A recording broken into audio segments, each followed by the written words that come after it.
Okay. Hello. Hi. Welcome to the first ever episode of The Fool. I am Roman, also known as ri.roman on TikTok or cute gamer boy. But you know what? I'm here because I was just thinking the world needs another podcast, right? Girl, whatever. But hi, people. His gay ass. Do y'all think he's actually gay? You know what? That is not a productive conversation. It's not tea. Oh my god, wait. So, as you can see, I have a mic, I have a mic on my shirt, but I want, the illusion. I wanted the illusion, the perfect illusion by Lady Gaga, the perfect illusion of a microphone. So I will be holding my Paula's Choice toner. But anyways, back to that. I am ri.roman from TikTok, aka the bitch who painted their face. I was doing it when I was a junior in high school. And I'm currently going into my junior year in college. So, I stopped 3 years ago. Yeah, I stopped 3 years ago. And, girl, I'm holding on for my 2 minutes. Holding on for my 15 seconds. And it's tea. Because, country girls make do. But, yeah, so I'm literally just so bored. Drinking a Palm Beach from Dutch Boy. But yeah, I literally this is so last minute. I randomly was just oh my god, y'all are gonna be yeah, we can tell. No, because the thing is that there's not even gonna be a y'all. That's the sad part, is that it's literally going to be no one, because y'all are flopping on me. I don't know if y'all, one of my favorite ever YouTube videos is the Drew and Enya ranking Drew's doppelgangers, and he was saying the fans are flopping. But it's really funny to even think that I have fans, because I've been literally absent father, absent gunkle for literally 3 years, and then I came back to try and get free Pop Mart, and you know what? It worked for one. It worked for the ugliest set. No tea. All tea, all shade. I'm not going to say that because I don't even want to harm my relationship with them. But the funny thing is that there is no relationship, because, bitch, I'm over. Because I don't even think all my videos be flopping. And I'm okay, is the account shadow banned, or is the tea that the shit's just not funny? But the thing is that I know my videos are funny. Every bitch ever. But no, I genuinely know that my videos are funny. I think that it's because my demographic or at least the people who followed me when I rose to my TikTok fame, bitch, it's fame. It was 600K, which is tea. That was tea. I did that in such a short amount of time too. Okay, anyways, besides the point. But I was dominating. Besides the point. The point, and it's sharp, is that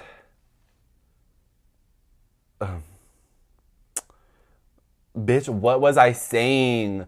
The point is that the demographic of the videos that I got, or the videos that I made, who attracted, were random ass kids, and I don't want that demographic. I think it was just the people who are not tapped in to Twitter, and the people tapped into the gay culture, because my shit had nothing to do with me at all. People did not know me. They just knew the boy that was who was putting that shit on. I was putting that shit on hella. Oh my god. I'm gonna I'm not gonna listen to this back, but maybe I should work on my public speaking, because I swear to God, if I listen to this and I hear and that's so embarrassing. I said that this is a Palm Beach because I was you know what? And I had 2 cold brews today too, but they were tiny. But the thing is that because it's a Palm Beach Rebel blended, and I was you know what? I'm gonna go Dutch Bros. And I pull up to Dutch Bros. I'm you know what? I don't even use like the rewards app of Dutch Bros like that. But I'm gonna tap in and well, I already have before. But I was like, let me see if there's anything. And I literally look and it's like free medium drink, kick off the summer. And I was like, that's tea. And I used to go to Dutch Bros so much, literally a year ago, like today, because I used to work at the Nordstrom Rack last summer. And that was like, it was like in the same parking lot. And oh my God, that was terrible. I literally like got a job last summer at Nordstrom Rack. And I was gonna like, it was just a summer job, but they didn't know that. I fully told them that I was gonna like commute from my house to school and like still work at Nordstrom Rack. And when time came around at the end of summer to tell them that I was quitting, I literally wanted to kill myself because that is so like, I'm not a person who lies. Like I'm faithful to the word, but it was literally like so awkward to be like, so I actually did find a lease. And baby, I gotta go. I have to go. I'm so sorry, but it's been so close in here. You know what? I love that Charli album. I think self-titled is so good, but the tea is that Pop 2 will never get overtaken. And I just want to say that I was always here before Brat. It's literally so embarrassing. Literally speaking of Nordstrom and Brat, because that was right when Brat came out. And they did Charli released it came out and I was vibing. On my lunch break at Nordstrom, I'd put Brat on and go drive around the parking lot to get the Dutch boy and to get the little Dutch boy. And I would play Brat. But the thing is that then a few weeks later, the Deluxe came out, and Guest with Billie Eilish was on the Deluxe. And my annoying ass manager, she's so sweet though, but like, not really. She like would try to fit in with us because there was a lot of like young people at the front. Because I was up at the cash register, but I wish I was on the floor because then you don't have to talk to anyone. You just hang that shit up. But I was at the cash register because I'm too likable. You know, I just am so good with words.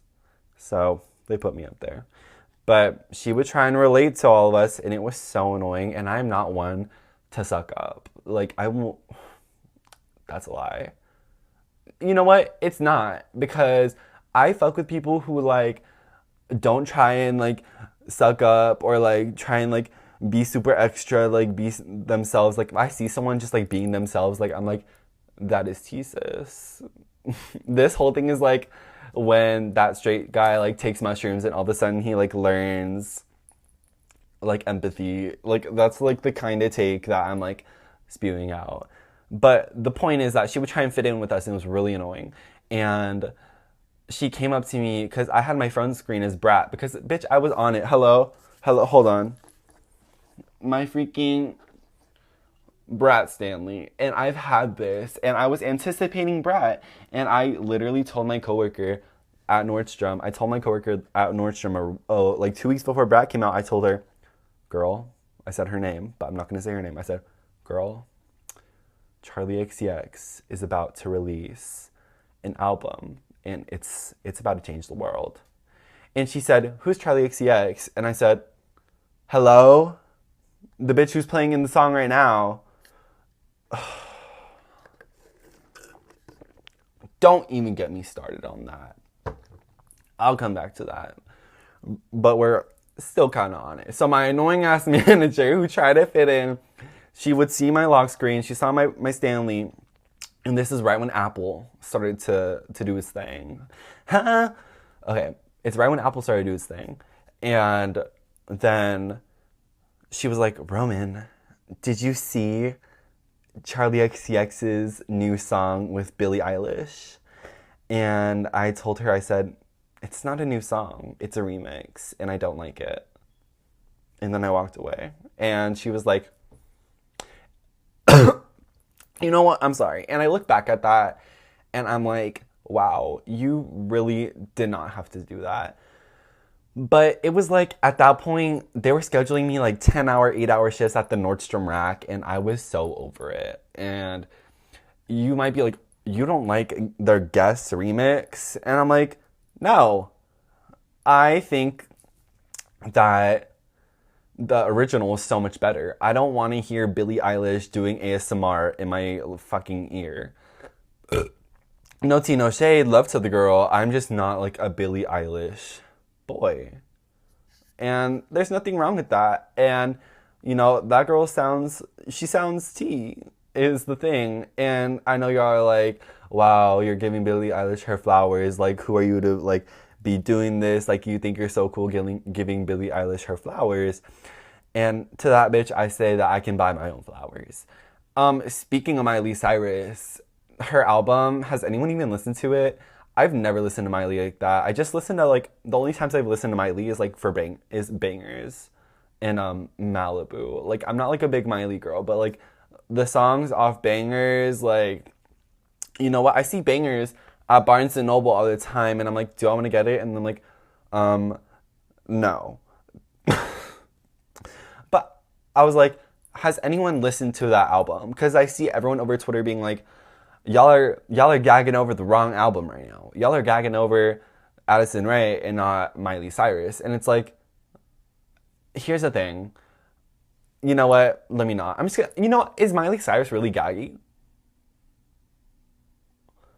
Girl, am I chopped? I know I look so red right now and I'm so sweaty because it's hot as fuck in my apartment. And I have all these lights on me trying to do this for you. And, 4 people, probably not even. But you know what? You're beautiful. But Addison, like, don't even get me started. Like, it's so freaking good. It's so freaking good. Headphones On is definitely my favorite song off Addison. But I do have to say, New York, I love a good opener and I love a good closer to an album. Literally, let's do a wraparound. Back to Charli XCX. Backseat off Pop 2 is the best song ever to be created because guess what? I love Carly Rae Jepsen. I don't know if you can see, but the Carly Rae Jepsen album, Emotion, one of the best pop albums ever, is on my left. And that song is just mystical, magical. It's beautiful, quite frankly. And as I'm saying, opener, Backseat featuring Carly Rae Jepsen. And then closer, track 10, which has been taken over. Don't Make Me Mad. It's the same thing with Party For You. Like, I remember, I was about to say, bitch, take away the microphones. Take away from the microphones. Stop letting people do podcasts. I know, how ironic. Because those 2 little girls, I don't know. I'm not tapped into, like, 12-year-old lore because I'm not fucking 12. But I remember seeing those 2 little girls being like, having a podcast for some reason, and they're like, Party For You. I didn't even know Party For You was old. Like, and they're like, Party For You is not off Brat. And it's like, Party For You is not off Brat. I'm gonna punch you in the face. Like, oh my God. Because here's the thing. Brat is so good, but it's just like, oh my God, this is like, and the thing is that Charli XCX was big before Brat is the thing. Because I remember seeing during Crash, her numbers were still at like 27 million. Or maybe I'm making shit up. But she's been big. So I'm not even trying to gatekeep Charli like that. But it's like, I'm trying to gatekeep it from like people who do not deserve her. But you know, she deserves everyone is the thing. So it's like, okay, I love this girl to death. Like, love her to death. But I hate literally everyone else. Oh my God, don't even get me started. When I went to go see the Brat tour, because, hello, as I said, it's hot as fuck because I'm in Austin, Texas. Oop, doxing myself. It's hot as fuck. How the fuck what was I even talking about? Oh, I'm saying, when I saw Brat tour in Austin, Texas, here where I live, and it's hot as fuck, that these 2 girls in front of me were the most annoying people ever. They were like literally like, gravitating to me and my boyfriend. Yes, I have a boyfriend, guys. They were like, oh my god, like, you guys are so cute. And then they were like, can you take this photo of us? Can you take this photo of us? Wait, no, you get in the picture. Oh my god, where are you from? Oh my god, I've been listening to Charlie forever. Like, and then the one girl was like, oh, I saw Sweat Tour. Like, this is my second time seeing her. Like, I literally, like, live for Charlie. Like, this is my friend, and she, like, doesn't really, like, know Charlie like that. But, like, ugh, it's so good. And then Tell Me Why during like track 10, Pop 2, like all the good songs, she was trying to turn around and bond with me, like looking up at me. Girl, I am not here for you. I'm here for Charlie XCX. I have been waiting for this concert for literal years. And you are not going to take this away from me. And I literally was like, "Oop." I literally was ignoring her. And it was so awkward because she was like looking up at me, fully turned away from the stage, being like, oh my God. And I was like, out of sight, out of mind. I know that's right. But yeah, that was so much. And as I was saying, I've been waiting for that for years. I told that same day, my boyfriend came with me to all my classes because it was a school day. And it was in my LGBTQ class, my LGBTQ intro to LGBTQ studies, that one of the TAs was also going, and mind you, it was a graduate TA. And I was like, yeah, I've been waiting for years. In that class, put me through hell. I'm a STEM major. I'm a STEM major. I'm a biology major. And my minor is intro to LGBTQ studies, because I love to be educated about the girls, about the dolls, about the history, the ballroom, give it to me. And literally, Tell Me Why I got an A- in that class, but I passed organic chemistry 2, data stats, all with A's. And I go to a really hard school, y'all. I go to a really hard school. And I'm not even trying to be like that. But I'm just saying that it's because I would fully not take the class seriously. Because I'm telling you, 2.5 months into the course, not a single thing was entered into the gradebook. And I was like, what are we doing? This is why LGBTQ majors and minors get such a bad rep, because this class is so unserious. So no, I wouldn't show up. And then they would post the attendance online on Canvas, and trust, best believe, I'm filling that out when I'm not there. Until literally, I did that maybe a couple times, and it would be a quiz, and you'd be like, what's your favorite part of lecture so far? And I guess we were having a guest speaker one time, and I knew there was a guest speaker, so I think I submit the quiz before she even started talking. And I was like, I just really love what she's talking about right now. But the thing is that I wasn't skipping the class.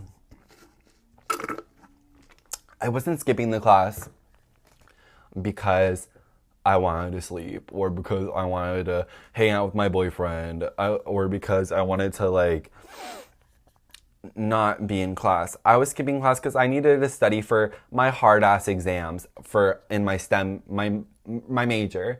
And yes, I'm gonna put me first. I'm gonna put my major first before my minor, because hello, upper level STEM classes make me want to kill myself. But yes, I'm going to prioritize them. So I did that. I would study at the Barnes & Noble, and I would fill out the quiz from there. And oh my God, when I tell you guys that my grad TA, literally out of nowhere one day, it was a Friday evening, and we had to it was our first ever fucking assignment, our real assignment besides these attendance quizzes, which was an essay, it was a lot. And actually it wasn't. It was so unserious. But he emailed me at 5 o'clock, and he was like, hey Roman, can we actually talk about some of your recent attendance quiz submissions after class on Tuesday? And I was like, oh my fucking God. Now I have to go to class on Tuesday. But now I was like, oh my God, I just got real bad. I just got real bad. And I was having a panic attack because I was home. I went back home for the weekend to work on my stuff, because I don't live that far from my apartment, or my family lives 40 minutes from my apartment. So if I want a free meal and good AC, I'm gonna drive home. But the tea is that I was home, and I was literally freaking out all weekend. And I was like, you know what? I'm gonna show you. I'm gonna write the best essay of my life. And you wanna know how unserious it is? They're like, oh yeah, write an essay. It has to be 3 pages, double spaced, about like a big like literature piece. And I'm like, this is so unserious. This is so unserious. And so I write that, I fuck it up, and then I like show up on Tuesday, and he like waves at me, and I'm like, and then like at the beginning of the class he waves at me, and I'm like literally telling the girl who I'm sitting next to, I'm like, he got me, girl, he got me bad. And then after class, I like sat outside of the lecture hall, and he came to talk to me, and he was like, do you have anything to say? And mind you, that comes later. He was like, do you have anything to say? And I was like, yeah, maybe sometimes my quiz submissions are a bit blanket statement. And then he was like, and I was like, fine. Yes. Sometimes, only a couple times, I filled out the quiz and I wasn't there. And he was like, and I was like, and I was ready. I was like, I'm sorry. I fully like will take responsibility. Like, it was wrong. It was wrong to the integrity of the course. It's disrespectful to you. It's disrespectful to the professor. And I feel really bad. And I'm just sorry. Like, I've been like really busy with like all my student organizations that I'm in and like my classes, and I work, and it's just like a lot. And unfortunately, like, I did have to make a sacrifice on those days, and unfortunately the sacrifice was this class. So, I felt like I had a good explanation, like we didn't really need to talk too much. And then he was like, yeah, like you can't be doing that. And I'm like, obviously, like I just said sorry. And I was like, I take full accountability, like give me like zeros for the quizzes. And he was like, oh, so you're okay with the zero? Oh, so you're okay with these? So no, bitch, give me 100. Like, what do you mean? And then he was just like, you can't do that. Like why would you do that? And I'm like, okay, this is getting like tired. Like, I literally said sorry. And yeah, it was like so annoying. And then I was like, oh yeah, because the class was hybrid. So on Tuesdays it'd be in person, and on Thursdays it'd be on Zoom. Oh man, the funny part is that he was like, after I did my whole little spiel, he was like, yeah, because we actually have like Zoom transcripts, and we saw that 17 minutes into the meeting, you filled out the attendance quiz and then left. And I was like, I literally started laughing because I was like, girl, you got me. Like, it's funny. Like, haha, funny. Like, this shit is not serious. And then he was like, so then I was like, oh yeah, and by the way, like, I won't be in class on Thursday. Because I had to like catch a flight on Thursday, and I was like, don't worry, I won't fill out the quiz. And I stuck out my tongue, and I was like laughing, and he was like, yeah, don't fill it out. And I was like, okay. And then he was like, okay, well, I still need to talk to the professor about this to ask them if you want zeros. So the funny thing is that the professor didn't even bring it to his attention. He was like, you know what? I see that you're trying to fib. You're trying to pull a little fib on me. Like, fully, like, you are a graduate TA. How about you worry on writing your PhD, the frick? Like, how about you worry about your PhD? Like, why are you worrying about me? Like, you are grown as shit. I'm telling you, he looked like he was like, oh my god, this is mean. But, like, he literally looked like he was 26. Or even older than that. Like, so annoying. And it didn't even stop there. Because one of the only other assignments prior to that was some like reading annotation, and it was like of the LGBTQ like vocabulary on like some website, and it was like pick 5 terms and like comment on the definitions. And I like commented on all these definitions, I like wrote the questions, and he gave me like a 70 out of 10. But mind you, it was the only fucking assignment in the grade book. So I was like, so I have A's in all these hard classes and a 70 in gender studies. Like, what is going on? But the tea is that I think he was just mad. I think you know what? He was jealous of me because first of all, bitch, I'm fly as fuck. And 2, he's mad because I'm a STEM major in the class eating. And 3, he's mad because in the annotations, I was like, some of these words, like, why are they associated with, like, gay bitches? Like, why is BDSM in the LGBTQ glossary? My question was, my genuine annotation, I was like, do you think that these terms are more harmful to the gay community than helpful? Because, like, the stigma is that gay bitches are super sexual and over sexual, and that's why they don't like them with the kids. And I'm like, I literally wrote, like, do you think that this is more hurtful than helpful to be in the gay glossary of terms? And then he was like, I just really want to know, like, why? Like, why are you asking these questions? And I'm like, maybe because that's what an annotation is. Like, maybe correct me if I'm wrong. That literally an annotation is to put down what you're thinking. And there's literally no rubric for the assignments. There was never a single rubric. And it's like, this class is so unserious. Like,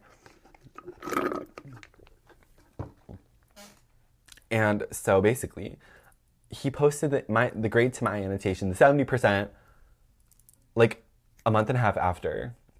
A month and a half after I submitted it. And then, so I went up to the professor at the end of class and I was like, is there any way that I can like resubmit my, but mind you, I'm like being really bitchy right now, but that's not how I was coming off. I was like, hi, like, bitch, I can work it. I was like, hi, like, I was just wondering if there's any way that I can, you know, rework my annotations and resubmit them. And the professor thought I was talking about the most recent assignment, the essay, because that's when the essay was due. Because I asked that after. And then the professor was like, oh, that was a long time ago. Like, who's your TA? And of course, he saw me going to talk to her. And he like walked up and was like, and I was like, of course. And she said, who's your TA? And I was just like, and he was like, that literally pissed me the fuck off. And she was like, oh no, that was so long ago. Like don't even, like, what's in the past is in the past. Like, let's just move on. Bitch, it just got graded. What do you mean move on? Yeah, maybe if it got graded a month ago and all of a sudden I'm asking, like, what the fuck are you doing? You're so worried about my attendance and not worried about grading the fucking assignments. Oh my God. Don't. So that was strike number 1. Strike number 2 was the fucking email. Well, no, that was strike number 2. Strike number 1 was the email. And then on Thursday, on Thursdays, as I said, it was virtual. And we got split into, the main professor essentially did no work the entire semester. Because on Tuesdays, it was the most surface level stuff. Like, are you serious? Like, I took, because what made me want to minor in gender studies is freshman year, I took a what is it called? A social movements class, the history of social movements. And it was the best class I've ever taken. It was so interesting. It was like a class of 20 people. And it was like, you got your points by talking. Like, you had to discuss like these social movements, and it would like almost get debatey sometimes, or just like adding on points, like coming up with questions. And it was just like so productive, and I had so much admiration for everyone there. Because you know what, I like have never been like I've never been political, because like I was afraid that I didn't know anything. But in that class, like, I was around people who were so like aware, who are like so aware of what's happening in the world. And I had so much admiration for the way that all those people spoke, and they were so eloquent and were able to form complete sentences and complete thoughts that were like really backed up with like evidence. And it was such a good time to like become like way more educated on like current topics in the world and like history of social movements. And it was just great. So I was like, you know what? I want to minor in this. So I can have a voice, so I can be empowered. So tell me why this was the start of my freaking minor. Worst experience ever. Put the worst taste in my mouth. Exactly why a lot of these, oh, you're minoring in gender studies, good luck making coffee. You know, that's why there's that stigma. And it's not chill. So basically, Thursdays we were virtual, and we would split off into our TA's breakout rooms, and then our TA would post a prompt, we'd all go into our tinier breakout rooms with a group of like 4 people. And every Thursday, I'd be like asking the girls in my group, I'd be like, so what grade did y'all get on your reading annotations? And they're all like, oh yeah, 9 out of 10, 10 out of 10. And I was like, okay, how much did you write? And they're like 1 or 2 sentences per thing. And I'm like, this is literally like, I am literally being targeted. And the thing is, and then just like at the end of the year, the final was, listen to this, the final was an annotated bibliography, not the research essay. The annotated bibliography was the final. This is so unserious. I'm not even trying to be like, oh, give me work, give me work. I'm trying to enrich my brain. I took this class for a reason, and the annotated bibliography is the final. I'm like, this is so unserious. So I do the annotated bibliography, and I did it on rapid onset gender dysphoria, which is where, correct me if I'm wrong, because this topic's very serious, but fuck the class. And it's about the belief that people's children are, one day they're trans out of nowhere, and that the media is like forcing all this. And I, being the STEM major I am, I brought science into it. I thought it'd be really interesting because we learned in the class that biology has been used against the LGBTQ community to like do all that. It's been harmful. And I wanted to flip the narrative and use STEM to back my girls, to back the girls, to back the boys, to back the days, and everything in between. So when it was like one of the last final virtual Zooms, he was like, yeah, so we're actually gonna, everyone is gonna have 1 minute to talk about their annotated bibliography. And he was like, okay, like, let's get started. Okay, Roman, how about you start us off? And I freaking knew it. He was literally, pick me first, like, and I was like, and the thing is, I was laying in bed. And the laptop was on my desk. And I was like, oh, he's gonna call me? And he did. And then I started talking, and I was like, you know, and he had his phone on screen. He'd click 1 minute. Of course I'm gonna be rushing. I just have a 7-page annotated bibliography, and you want me to fit it in, and this is a very touchy topic, so it's hard to formulate words in 1 minute. And then I'm like, okay, so I did my topic on rapid onset gender dysphoria, and I know that science has been used, so I'm like talking like that, and I'm like, I know that science has been used against the LGBTQ community, so I wanted to flip it to prove that rapid gender onset dysphoria is fake, and blah, blah, blah. And he was like, you're saying gender dysphoria is fake? And I'm like, oh my God. Why are you trying to accuse me of being transphobic? I'm for the dolls, always. And I'm like, that is not what I'm saying. And then I was like, no. I'm saying that I'm using science to back up that it's real. And he was like, oh. And the funny thing is that, bitch, tell me why he is getting his PhD in English and he's never done anything gay. Never done anything gay. And you're trying to tell me that I'm being transphobic and that saying that I'm saying gender dysphoria is fake. Hello? I literally said that I'm trying to protect it. And you literally have no idea about anything gay. To the point where some bitch had to type in the comments, rapid onset gender dysphoria is the thought of, and then they're like, oh, thank you for the clarification. Did I not just tell you that I'm not doing that? So literally, it was so frustrating. But then he fucking gave me a 10 out of 10 because they know that I'm legit as fuck. And I literally told him when he sat me down and he confronted me about my attendance. And I was like, yeah. And I'm dead serious about this shit. So, and I hope my essays prove it. And he was like, oh, like he was gagged. And I was like, yeah. And the essays did prove it because I never did not get a 10 out of 10. Because if he did try to not give me a 10 out of 10, bitch, we're fighting. Because those essays were literally killer. Oh, mayhem is so good. But yeah, so then at the end of the year, I checked my grade and it was at 89.5. And I was like, I swear to God, if I check the register, which is like where all the official grades are submitted at the end of semesters, and there's not an A minus, I'm about to start throwing shit. I'm about to start throwing punches. If I ever see you in the wild, bitch, it's on site. I'm flipping you off. Don't even look at me.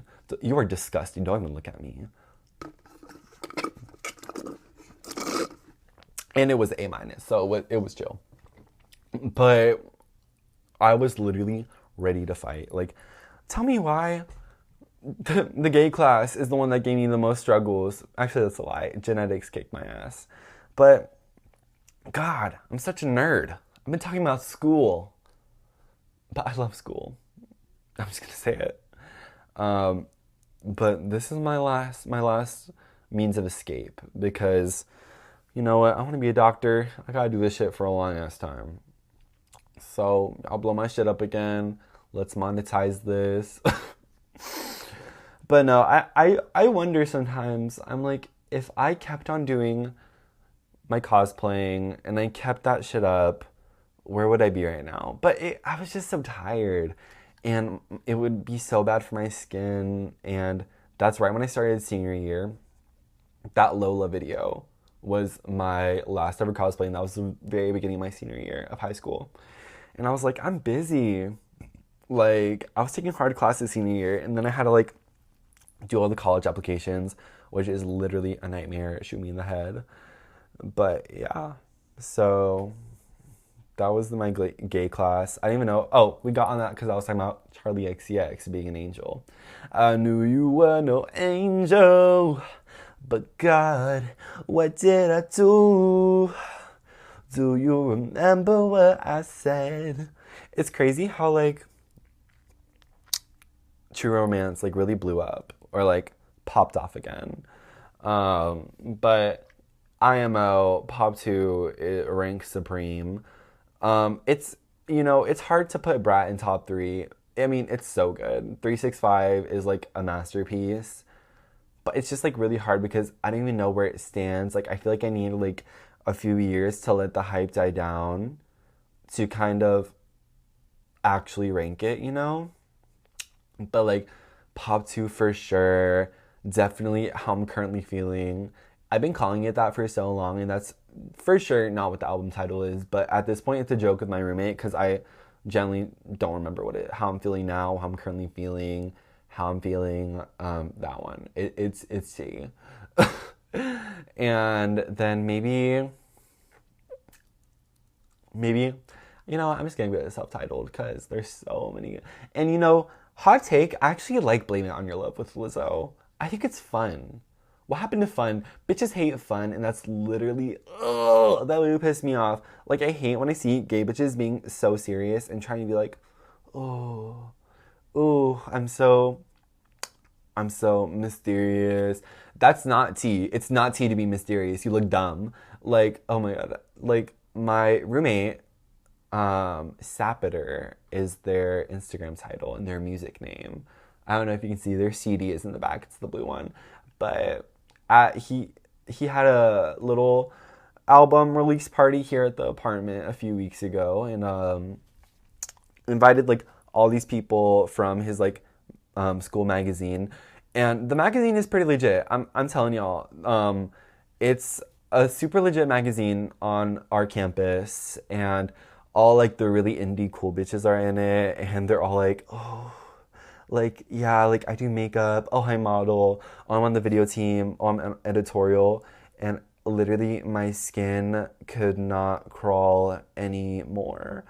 And I have some good sissies in that, who are in that. And it's like a mix. It's a mix of really cool people who are actually genuine about their aesthetic and genuine about being a freak. And then it's the complete opposite. Devils. Satanists. I just can't. I think it's because I had a really bad experience with a guy who was in it.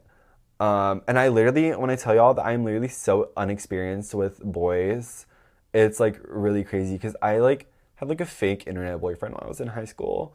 And then that was the only thing in high school. And then right when I started college, that was my first ever experience like with a boy, and he was from that magazine, and just the devil incarnate, and you know what, I think we might have to save that for a different episode, because we're on 40 minutes right now, and it would literally take another 20 minutes to do that, and we don't have time, but it was terrible. We'll get into it. Basically, like, me getting into it. He was like my first kiss, and just like evil. So I associate like that evil with the magazine. And I don't even want to hear, oh, you're just jealous because you're not in the magazine. I literally am not. Like, I would rather kill myself. And I did want to join it my first semester freshman year, but I was 17, and you had to be 18 to join it or apply to it. And I was like, you know what? It's a sign. Because after that run-in, I was like, if the people in there are like you, I don't want anything to do with it. Keep me away from it. And then literally I went fucking psycho after that boy, and deleted Instagram, deleted everything. I went MIA, I deactivated, literally, like, I hid from the world. Like, my second semester freshman year was literally the worst time of my life ever. I was depressed, I hated everyone, I didn't talk to anyone, but the body was tea, because I was getting that revenge body. But yeah, I literally went insane after that happened. And it really frustrates me that I like let a boy have that much power over me. But I'm not gonna say too much more, because again, we'll save it for the next time. But and then after that, I didn't talk to anyone until the summer started, the summer that I worked at Nordstrom Rack last summer. And then I met my boyfriend. And ever since we met in like late May, early June, we talked for like May, June, July, we met in August, and then I asked him to be my boyfriend at the end of the month, and then we've been together ever since. So, first ever boyfriend, it's like amazing, he's amazing, but yeah, and it's almost a year, so it's like tea, which I'm so glad that I like have never had like a slut era. No tea, no shade, like no shade to anyone who has, like, do that, sis, but I personally like cannot do that. Like, I get so attached. Like, that boy, he was my first kiss, and bitch, it was over. I get so, like, even in high school when I like broke up with my internet boyfriend, like at the beginning or like middle of senior year, but the thing is, like, we never like made it official. We were just like talking on Discord for like a year and a half. Bitch, I was devastated. I was devastated after I broke up with my internet boyfriend. It was so funny, because you want to know how dramatic I am? What's Lana's most recent album? Did you know that there's a tunnel under Ocean Boulevard? That released, and then 2 days later, I was like, it's over. We can't talk anymore. Like, that's how much music impacts me. Like, I was so in my feelings, I was like rethinking everything. I was like, it's over. And during that time of my senior year, bitch, I was Sylvia Plath. Like, I was reading The Bell Jar, I was reading My Year of Rest and Relaxation, I was on the coquette shit, I was writing poetry, because I took the bus all the way through high school, because I had a car. I saved up for a car after riding the bus for so long. I drove it for 2 months. The car exploded while I was driving it. And back to the bus. I've never been more humiliated than when I was like, later everyone, I got a car. 2 months later, I was back on the bus. Hey, Tony. That was oh my God, doxing Tony. That was my bus driver's name. And when I returned back to Tony, oh my God. This is a lot. I'm talking for 45 minutes, but it's really not that bad. My throat is coarse, but it was so embarrassing when I had to return back to Tony. But then when I got my new car, my car is now named Tony in honor of him getting me around safely. But how did I even get to the bus? boyfriend, e-boyfriend, Lana Del Rey, music impacts me, car exploding. Girl, save it. But yeah, music just impacts me so much that I genuinely can't listen to Mitski, and it's really sad because I've seen her live and she's such a phenomenal performer, such a phenomenal artist. I just can't listen to Mitski or else I will become suicidal. Suicidal. You know what? Maybe trigger warning. But I just can't. It makes me so miserable. That's why, like, I literally haven't listened to Lana in so long because it's a really vicious cycle. When I turn Lana on, it'll be like when I tap back in, it's the only thing I'm listening to. And it'll be like a 3-month period where it's only Lana. And it's just so detrimental to my mental health because I tapped into that when I broke up with my internet boyfriend. And then the school year started and I was like, hey, I feel the rush. It was all that time, you know, it was a good time. It was the brand new Pink Panthers album, Heaven Knows. I saw that live. Oh, I'll have to talk about that later. It was so good. But it was a good time.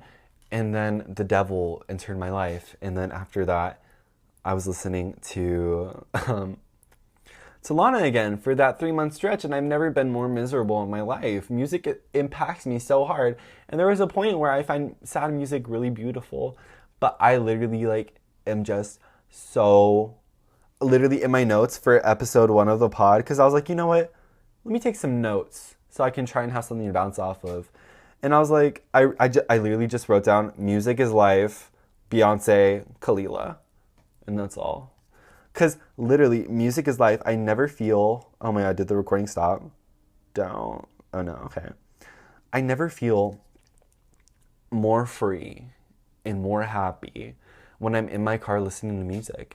It's so... crazy take. Music is really powerful. But yeah, that's why I listen to Beyonce a lot. Because, bitch, I need to be on my game every time. Everywhere, everything, all at once. But yeah, music is just, it's a lot for me. But that was so funny. Like, I literally like miss that era so much. Like, and it's just the thing of people finding comfort in sadness. And it's really weird to be so happy for so long with my boyfriend. But it was just really comfortable to be like sad during like senior year, like writing poetry, being like, oh, poor me. But you can't be like that. That's no way to live. It's no way to live. On that note, I think I'm going to end it here because first podcast ever, I did 48 minutes and I'm alone, which is kind of like yaggy. Yaggy boots, yaggy boots. Don't even know if the edit is going to work. Like the mic could not be working. The phone could have turned off. I don't know how to sync shit. It might not upload. So who knows if this will make it to the surface of the wide web. But thank you so much for listening to the first ever episode of The Fool. But yeah, I will see everyone sometime, maybe. I don't know. Bye, guys.